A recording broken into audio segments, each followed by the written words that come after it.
வணக்கம். தற்போதைய நேரத்திற்கான டாப் 5 செய்திகளை பார்க்கலாம்.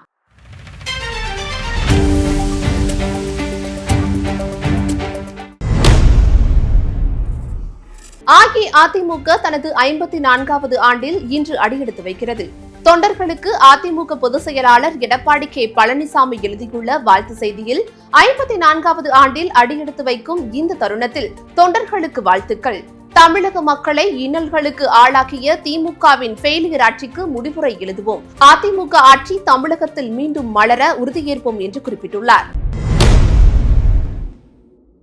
தீபாவளி பண்டிகை அக்டோபர் 20ஆம் தேதி நாடு முழுவதும் கோலாகலமாக கொண்டாடப்பட உள்ளது.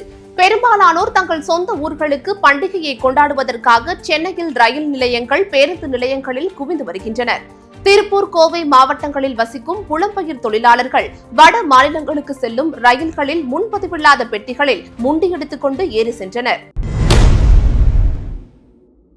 தமிழகத்தில் வடகிழக்கு பருவமழை புதன்கிழமை தொடங்கியுள்ள நிலையில் சென்னையில் பல பகுதிகளில் அதிகாலை முதலே விட்டுவிட்டு மழை பெய்து வருகிறது. அக்டோபர் 19 முதல் 22ஆம் தேதி வரை ஒரு சில இடங்களிலும் இடி, மின்னல், பலத்த காற்றுடன் லேசானது முதல் மிதமான மழை பெய்யக்கூடும் எனவும் வானிலை ஆய்வு மையம் வெளியிட்டுள்ள அறிக்கையில் தெரிவிக்கப்பட்டுள்ளது. நாட்டின் கலாச்சாரத்திற்கு ஆந்திரா மிக சிறந்த எடுத்துக்காட்டு என்று பிரதமர் மோடி கூறியுள்ளார். ஆந்திர மாநிலம் கர்னூலில் நடைபெற்ற விழாவில் பங்கேற்ற மோடி, ஆந்திராவுக்கு பலமான, திறமையான தலைமையை முதல்வர் சந்திரபாபு நாயுடு, துணை முதல்வர் பவன் கல்யாண் வழங்கி வருவதாக குறிப்பிட்டார். இவர்களுக்கு மத்திய அரசின் முழு ஒத்துழைப்பு உள்ளது என்றும், கடந்த 16 மாதங்களாக ஆந்திராவில் கூட்டணி அரசு மிக சிறப்பாக ஆட்சி நடத்தி வருவதாகவும் மோடி குறிப்பிட்டுள்ளார்.